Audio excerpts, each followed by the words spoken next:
storage media format na ginagamit sa pag-iimbak ng data. Kasama na ang mga pelikulang mayroong matataas na kalidad ng video at tunog.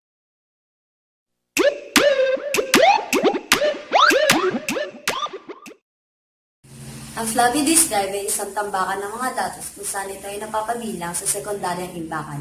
Ito ay may nababaluktot na magnetikong tambakan na nasa paresukat o parehabang plastic na pambalot.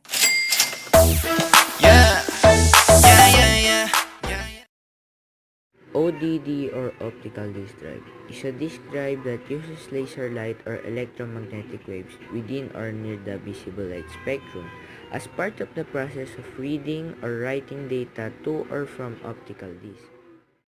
Drives can only read from certain disks, but recent drives can both read and record, also called burners or writers. Compact discs, DVDs, and Blu-ray discs are common type of optical media, which can read and recorded by such drives. Optical disc drives that are no longer in production include CD-ROM drive, CD-writer drive, combo, CD-RW, DVD-ROM drive, and DVD-writer drive supporting certain recordable and rewritable DVD formats. It's always a good time. It's always